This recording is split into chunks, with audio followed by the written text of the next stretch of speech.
Hey guys, this is Void of Just Gaming, your channel for fresh Arena of Valor content, and today I am finally able to present you some Kriknak jungle action after I tried it a couple of times and it always went quite bad. But this time I am going to have 16 kills in total, and therefore I thought this might be a video that you want to be interested in.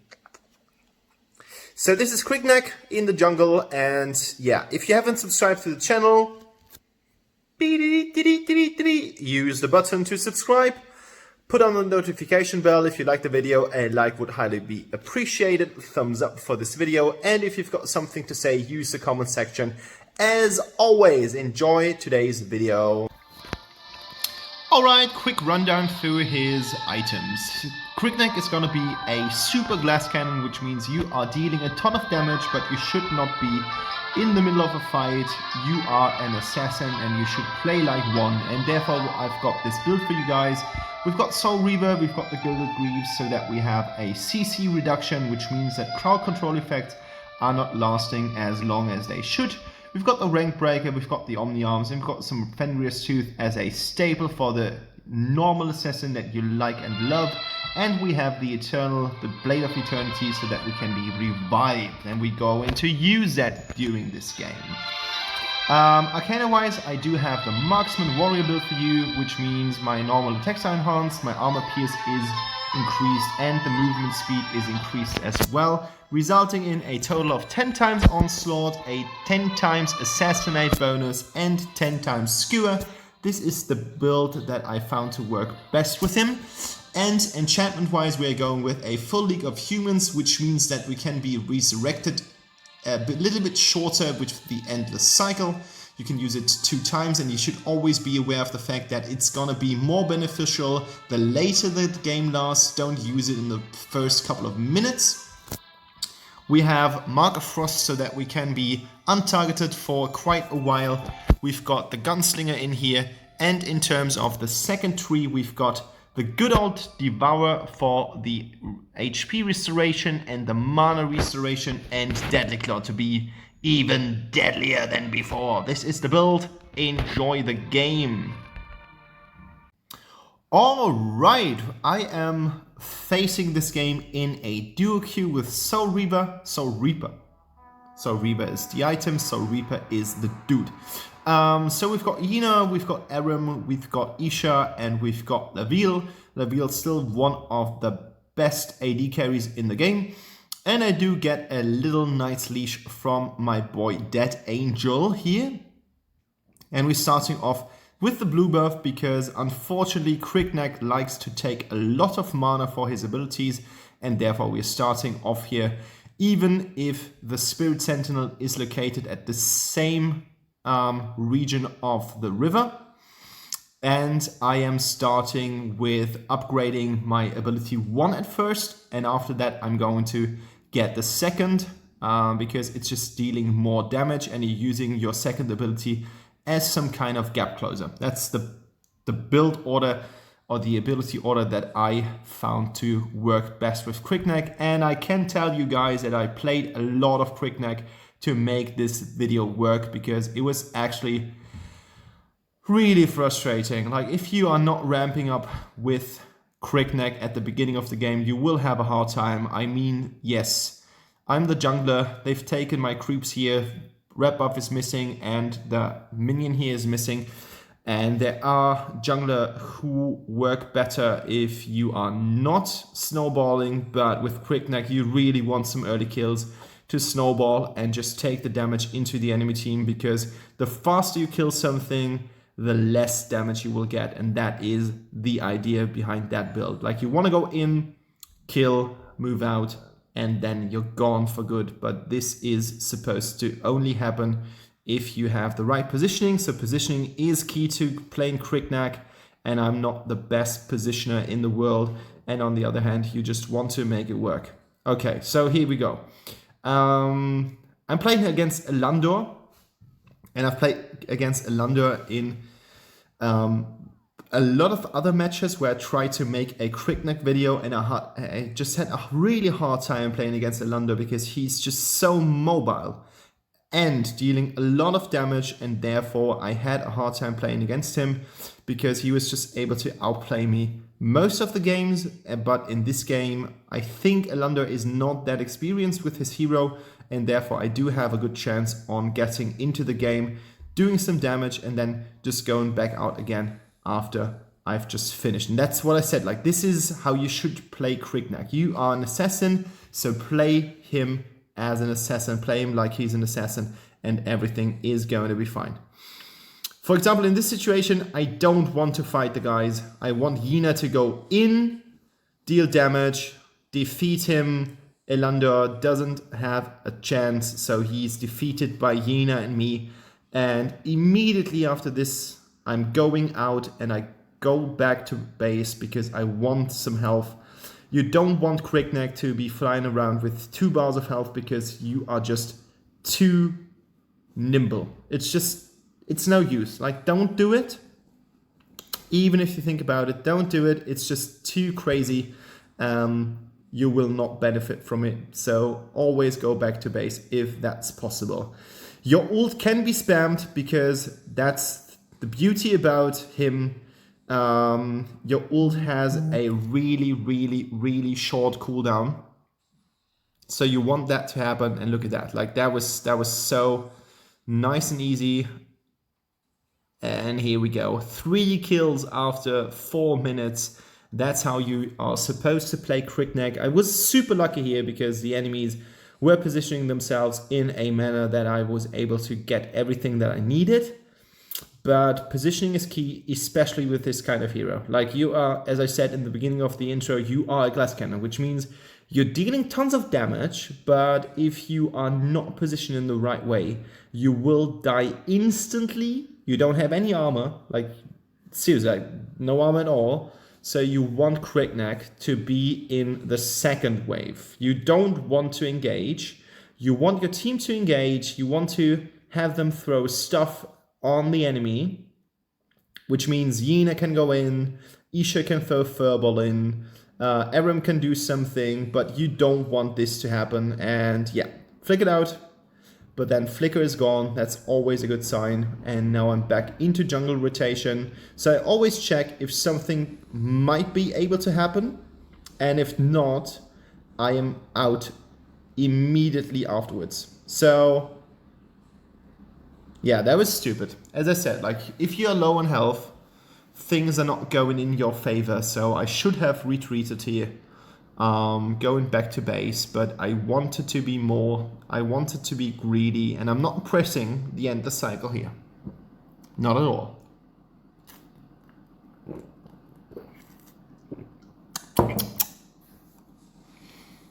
So I've got my ultimate on level 2, which means that the crowd control, the cooldown is even less than before.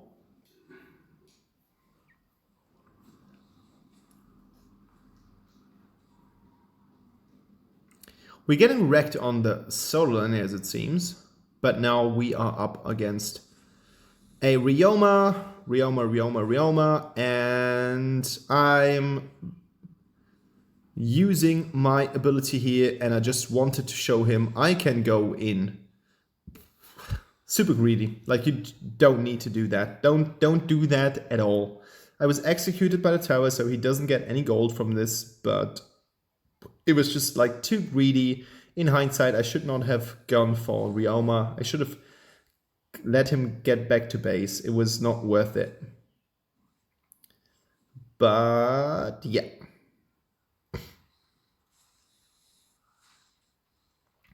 Missing my ult here. Really sad.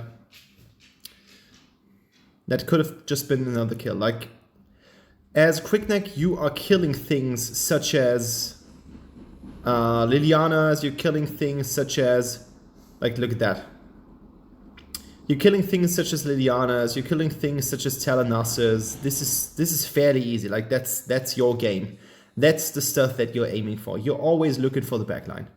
And with the combined powers of your ultimate as well as your second ability, you're easily diving in at close range, and you can just jump in, do stuff, and then go out back again. Look at that. Easy. Easy, easy, easy. Too easy.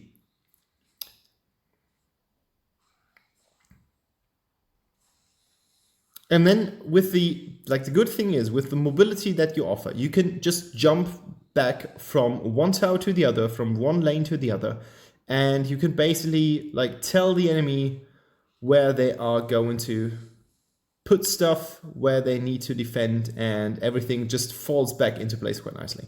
So right now we are on the middle tower, putting stuff in. I don't really care. This, it's not gonna deal damage to you. It's just something that kind of doesn't pay off here, and I've defeated the tank, and now my team needs to go in. It wasn't the best execution. As I said, you are an assassin, so you should not be in the front line. I have been the front line because my team does not offer a frontline play, but all in all, I was satisfied with the play because I got the tank, and now my team can try to defend the tower, but they don't really do that. I don't know what Aram does there. Aram is supposed to be the tank from my team, so she should be up front line. And the problem with Aram is usually you have a hard time if you have an Aram with you, because Aram is going to die instantly as soon as she activates her ult, because that's just what Arams do. So she's not the most reliant or reliable. Here, look at that. Look at that. Look at that. Dum dum dum dum dum dum dum dum. Stuff gonna be dealt. I'm killed. Bad execution. Happens. But sometimes you just need to open a window for your team, and that's just how I felt about this. Laville kills Elandor. But yeah, team fights could have been a little bit better in that game. 7-4 is not the best mark.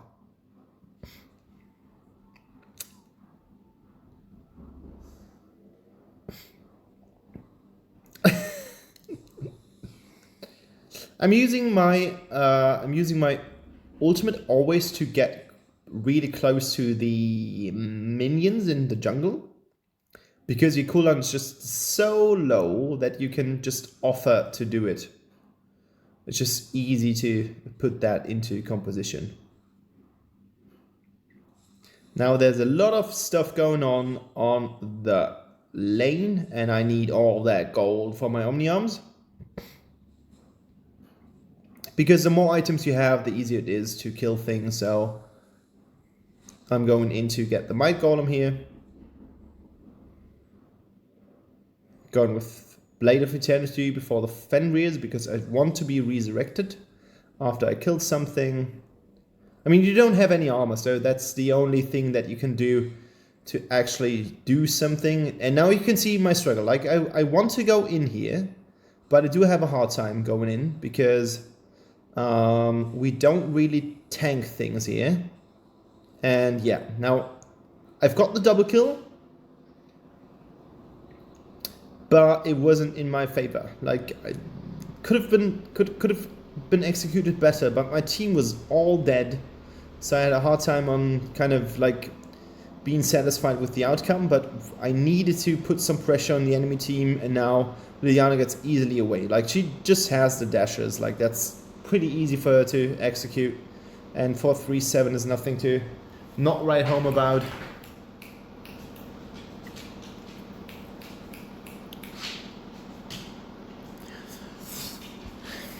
So as a hint, as the game did not have any circumstance of being kind of decided throughout that particular decision that we made on fighting that team, because they did not really push through, there wasn't any attempt of doing something, nothing in particular.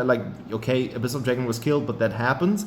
So I did not want to use my revive ability that I do have from the enchantments. I was waiting for the moment to happen. Usually you want to have that if your team fight goes quite well and there are two, maybe one enemy is missing, and you just want that to happen, and then you would go in for that kind of stuff. So I'm always waiting for this ability to pop up into place and otherwise I'm just using my normal abilities, my normal revive ability, and that's just something that I don't want to accomplish. Elundor actually isn't a sport for me. That was like super easy battling inconvenience. So I was waiting for that to happen, and that was unlucky, like super unlucky. And then I was using my ability because I just wanted to stop them in their tracks, and I just wanted them to see what I'm actually able to do. Okay, this is not really affecting me. Now he can throw me around. He has his ability to deal some damage, but I wanted to save that tower in particular, so I was activating my ability, and now I do really get some nice gold. Like that's pretty much what you want to see. Dum. Because as you guys know, I'm on my last item. Like this is the stuff that's gonna happen. I'm on my very last item. I've got 30 stacks, so I am full build pretty soonish. And now that I've seen that the action is going up in the middle lane, I'm just going back in, catching me some nice Ryoma. He's nearly dead. Jumping out. Sometimes you can just move out of the action with your ability, and everything is going to be fine, so she's not going anywhere. So I do have my ability double kill here, and I'm able to get out. Easy enough. Defeated another enemy, and now we are on the heels of the tower. And another ultimate to be passed. And I'm on 13 kills right now. It's hilarious. And I've got Fenrir. So now we are full build. We do have blue buff. We've got 30 stacks. We've got 6 stacks from the gunslinger. And that just means that we can basically push through, because now they resurrected their last hero. And I'm back up in the game. Missed her. That was unfortunate. And now I got her. So my team can seal the deal if they want to, but I think they don't have the power.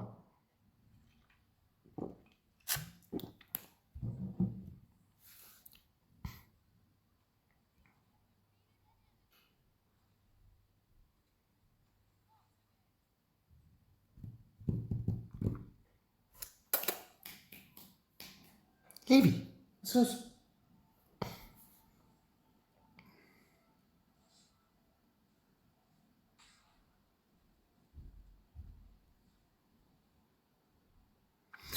So we are grinding through the enemies really, really slowly, but it just works. Like that's how it's supposed to work. And I'm back into the game.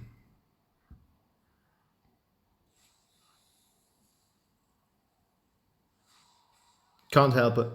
I should have gone for bot lane immediately. It was the dragon has been killed. And now we are up on Slayer.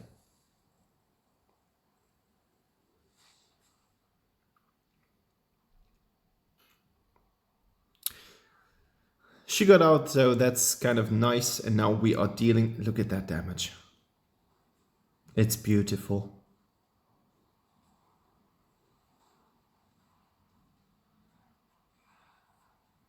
Dark Slayer has been killed. We don't have any minions here. So we are about to get some minions here on the top lane. And now we need to rally at one single point of the game, and that's gonna be the game.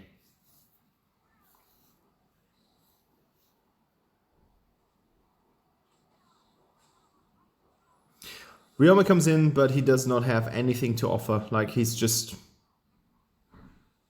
doing stuff. Like, it's Ryoma. Don't expect too much. I'm waiting for my point of entrance. Too late. Elanda has been defeated. And now we are on that game. Yin has been defeated, but it doesn't matter. And now I'm going in and I'm killing 2 people in a row. They have been defeated, but I am resurrected shortly after, and the double kill just got this game in our hands and we won. Kriknak. No one has him on his table. Like, no one uses him anymore. I think he's really good. You just need to make him work. He's super mobile, he's got the damage, and he can be MVP if you want to. 31.5% of damage in this game, and that was all it needed. So yeah, guys, thanks for watching, and take a closer look on Kriknak. Bye bye.